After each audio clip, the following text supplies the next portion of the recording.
नमस्कार.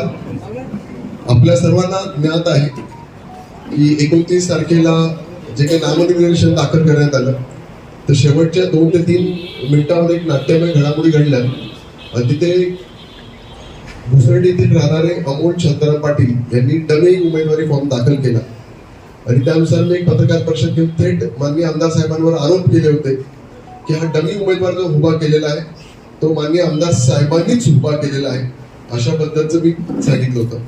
त्यानंतर लगेचच आमदार साहेबांनी एक छोट्या छोट्या का होईना 2-3 पत्रकार परिषद घेतल्या आणि त्यात ते बोलले की याच्याशी माझा कुठलाही गाडी मात्र संबंध नाही, लोकशाही आहे आणि लोकशाहीमध्ये कोणी पण करू शकतो. नक्कीच आमदार साहेब, आप्पासाहेब, तुम्ही बोलताय ते बरोबर आहात की लोकशाहीमध्ये कोणीही उमेदवारी अर्ज दाखल करू शकतो. हे तर मी पहिलेच बोललेलो होतो. ही लोकशाही सुदृढ आणि बळकटी करण्याचं एक लक्षण आहे. परंतु तो जो काही उमेदवारी अर्ज भरला गेलेला होता हा लोकशाही मार्गाने भरलाच गेलेला नव्हता, तर हा आमदार साहेबांच्या दटिंगशाही, गुंडगिरी आणि दहशत यानुसार तो भरला गेलेला आहे, असा थेट आरोप माझा आमदार साहेबांवर. आमदार साहेबांनी असं सांगितलं की या उमेदवाराशी माझा काळी मात्राचा संबंध नाही. मला काही 2-3 प्रश्न आमदार साहेबांना विचारायचे. या प्रश्नांची उत्तर जर कधी आमदार साहेबांनी दिली तर मी मान्य करेल की बाबा हा आमदार साहेबांशी या मात्राचा संबंध नाही.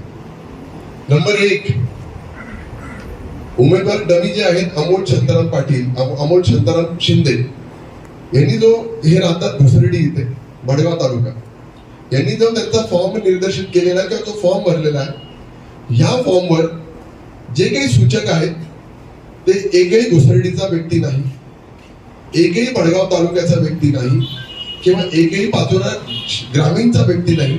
जे सूचकांची नावं, जो फॉर्म आहे, जी सर्टिफाईड नक्कल माझ्याकडे आहे, त्यानुसार मी सांगतो, जर कधी हा फॉर्म त्यांनी भरलेला असता, ज्या व्यक्तीने भरला असता, तर कदाचित त्यांनी त्याच्या गावातल्या 2-4 लोकांची नावं, भडगाव तालुक्यातील एका दुसऱ्याचं नाव, काही इकडची नावं घेतली गेली असती.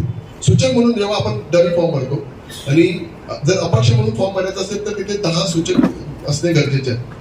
तर असं एकही सूचक ना त्यांच्या घरातला आहे, ना त्यांच्या मित्र परिवारातला आहे, ना भडगावातला आहे. सूचकांची यादी आहे, सर्टिफाईड नक्कल माझ्या हातात आहे. मी तुम्हाला ते वाचून दाखवतो की त्याच्यावर सूचक कोण कोण आहे. त्याच्यावर सूचक म्हणून नाव आहे भूषण पेंढारकर, पुढचं नाव आहे चेतन राजपूत, पुढचं नाव आहे विजय भोई, गणेश काळे, छोटूलाल गोविंदा चौधरी, आकाश राजेंद्र पाटील, शंतनू रवींद्र सोनवणे, विक्रम हेमराज पाटील, शुभम राजू शेळके. ही जी सगळीची सगळी मी नावं वाचलेली आहेत. भूषण पेंढारकर कोण आहेत हे मला तुम्हाला सांगायची गरज नाही. हे माननीय आमदार साहेबांचे जवळचे निकटवर्गीय कार्यकर्ते पदाधिकारी आहेत. छोटूलाल चौधरी हा पाचोऱ्यातला त्यांचा प्रमुख पदाधिकारी आहे, हे मला सांगायची गरज नाही. हाईट म्हणजे सगळ्यात महत्त्वाचं विजय भोई हा त्यांच्या कार्यालयीन कामकाज करणारा व्यक्ती, म्हणजे त्यांच्या ऑफिसमध्ये कामकाज करतो. तुम्ही पत्रकार नेहमी जेव्हा तिथे गेला असाल तर तुम्हाला त्यांनी पाणी देण्याचं याचं त्याचं काम केलेलं आहे. आकाश राजेंद्र पाटील म्हणजे आमच्या इथे राजू भाऊ आहेत, हा त्यांचा मुलगा आहे. ही सगळी जी नावं आहेत, ही सगळीची सगळी नावं ही शिवसेनेशी त्यांच्याशी निगडीत किंवा माननीय आमदार जसं चेतन राजपूत हा माननीय आमदारांचा नातेवाईक आहे. मग आप्पासाहेब जर कधी त्या व्यक्तीला फॉर्म भरायचा होता तर त्याने त्याचा कुठला नातेवाईक, त्याचा मित्र परिवार, त्याच्या घरातले, त्याच्या आजूबाजू गावाचे कोणीच घेतले नाही आणि त्याला तुमचेच लोक कसे सापडले किंवा ते त्याचेच कसे काय आले, याचा प्रश्न, ह्या प्रश्नाचं उत्तर मला आमदार साहेबांनी द्यावं. मला त्याचा पुढचा प्रश्न असा विचारायचा आहे की ज्यावेळेस तो नामनिर्देशित करायला गेला त्यावेळेस त्याच्याबरोबर कोण कोण होतं. त्यावेळेस माननीय आमदारांचा स्विस साईड, ज्याला आपण पीए म्हणतो, ते राजू पाटील त्यांच्याबरोबर होते. त्यावेळेस माननीय आमदार साहेबांचा साला, सक्का साला, त्याचं नाव आहे एकनाथ पाटील, हा त्यांच्याबरोबर होता. माननीय आमदार साहेबांचा सगळ्यात जवळचा नातेवाईक समाधान पाटील हा त्यांच्याबरोबर होता. सर्व शिवसेनेचे प्रमुख पदाधिकारी किंवा माननीय आमदार साहेबांचे नातेवाईक हे त्याचा फॉर्म भरण्यात तिथे गेले होते. याच्याबद्दल आता आमदार साहेबांचं काय म्हणणं आहे याचं उत्तर द्यावं. त्याच्या पुढचा मला प्रश्न असा आहे की ज्यावेळेस त्यांनी नामनिर्देशन पत्र दाखल करून झालं, ज्यावेळेस तो परत जात होता त्यावेळेस माननीय आमदार साहेबांचा पुत्र सुमित किशोर अप्पा पाटील त्याला रिसिव्ह करण्याकरता, त्याला घेण्याकरता तिथे आलेला होता. त्यांची गाडी तिथे आलेली होती.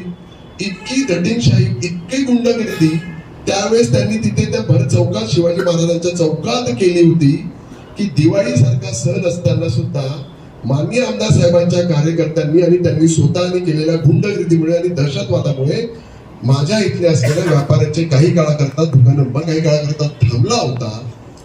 याकरता माननीय आमदार साहेबांनी मला याचं उत्तर द्यावं की तुमचे प्रमुख पदाधिकारी, इव्हन तुमचा मुलगा ती गाडी घेऊन तिथे का आलेले होते आणि पोलीस प्रोटेक्शन मधून त्याला आजच्या तारखेपर्यंत अज्ञातस्थळी का आणलं आहे. जर कधी तो व्यक्ती तिथे जर प्रामाणिकपणे जर फॉर्म भरला असता तो त्याच्या घरी राहिला असता, प्रचार कार्यालयात फिरला असता, तो काहीतरी केला असता. आजही तो, त्याची कुटुंबीय हे त्याच्या घरी नाही, ते बाहेर आहे. याचं उत्तर आमदार साहेबांनी द्यावं. आमदार साहेब बोलत असताना असं म्हणाले की त्याच्या अमोल शिंदे काय संरक्षण मंत्री आहेत का DYSP आहेत की कोण मोठा आहे. म्हणजे खरं तर ती जी पत्रकार परिषद जेव्हा मी बघितली त्यावेळेस आमदार साहेबांनी पहिले 2-3 वाक्य अमोल भाऊ शिंदे असं बोलत गेले आणि शेवटाला त्यांनी त्यांच्या संस्कृतीचं दर्शन देऊन टाकलं आणि शेवटी करत ते माझ्यावर भावड्या खालच्या हीन दर्जाच्या पातळीवर त्यांनी माझ्यावर यथोचित सत्कार बोलत गेले. खरं तर आमदार साहेब त्याचं कुटुंब माझ्याकडे का आलं, त्यांनी मला असा प्रश्न विचारला.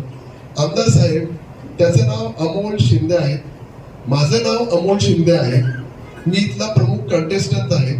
मागच्या वेळेस आपण एकमेकांच्या समोर इलेक्शन लढलो होतो, निसटता पराभव तुमचा झालेला होता आणि साहजिकच ती इतर कोणाकडे नाही तर ते माझ्याचकडे दाद मागायला लागतील की अमोल भाऊ आमच्या, त्याची मिसेस मला म्हणाली की अमोल भाऊ माझ्या नवऱ्याला जबरदस्ती, मी पुन्हा एकदा खरंपणे सांगतो, जबरदस्ती त्याला उचलून घेऊन गेलेले आहेत. आमच्या कुटुंबाला कोणालाच माहिती नाही, त्याच्या भावाला, त्याच्या मिसेसला हे माहितीच नव्हतं की तो फॉर्म भरायला गेलेला आहे. एखादी व्यक्ती जर कधी तो फॉर्म भरत असेल तर त्याची पूर्वतयारी करतो, 2 दिवस 3 दिवस 4 दिवस पूर्वतयारी करतो. त्या फॉर्म मध्ये जे काही सगळं भरायचं असतं ती सगळी माहिती देतं. मग पूर्ण फॉर्म हा निरंक कसा लिहिला गेला, घाईघाईत का भरला गेला, याचं उत्तर का नाही देत आमदार साहेब. म्हणजे ह्या सगळ्या प्रश्नांची उत्तर मला आमदार साहेबांनी द्यावेत.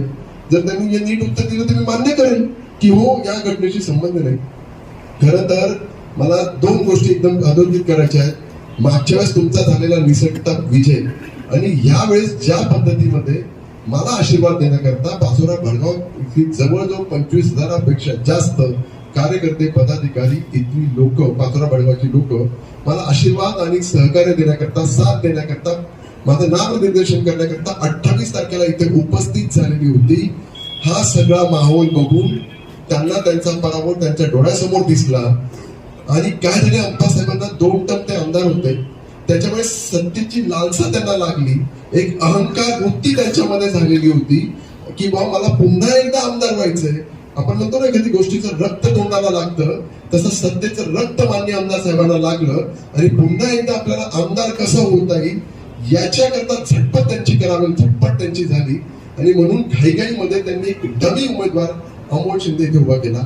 मला खरं तर आमदार साहेबांना या निमित्ताने आपल्या पत्रकार परिषदेत विनंती करायचं आहे. आमदार साहेब, मी मागे सांगितलं होतं की तुम्ही पहिला नाही तर शेवटून पहिला येणार आहेत. त्याच्या पुढे मी तो बात सांगतो की ही जी घटनाक्रम घडली ना त्याच्यामुळे कदाचित आप्पासाहेब तुमचं डिपॉझिट सुद्धा जमा होऊन जाईल. म्हणून माझी तुम्हाला या पत्रकार परिषद निमित्ताने आप्पासाहेबांना एक विनंती करू इच्छितो आप्पासाहेब की आपले नेते माननीय एकनाथजी शिंदे यांची जर कधी तुम्हाला इज्जत वाचवायची असेल तर तुम्ही जनतेची माफी मागून स्वतःची डिपॉझिट, म्हणजे तुमची डिपॉझिट चालली जाईल ना, तर ते डिपॉझिट वाचवण्याकरता तुमची डिपॉझिट वाचून घ्या. ते डिपॉझिटला भरलेले पैसे तुमचे तुम्ही परत स्वगृही परत करून घ्या आणि तुम्ही माघार करून घ्यावी अशी या निमित्ताने विनंती माझा त्यांना सांगणं माझं आहे की माननीय आमदार साहेबांनी करून द्यावी. कारण पाचोरा भडगाव सर्व संपूर्ण जनतेचा, एक सुसंस्कृत असलेल्या जनतेचा पाठिंबा हा माझ्या बाजूने झालेला आहे. त्यामुळे मी पुन्हा एकदा जाता आमदार साहेबांना एक विनंती करतो की मी जे काही 4-5 प्रश्न तुम्हाला विचारले त्याचं त्यांनी उत्तर द्यावं. ते देऊ शकत नाही, पण त्यांनी एक डिपॉझिट स्वतःची वाचवण्याकरता माघार करून घ्यावी या निमित्ताने सांगतो.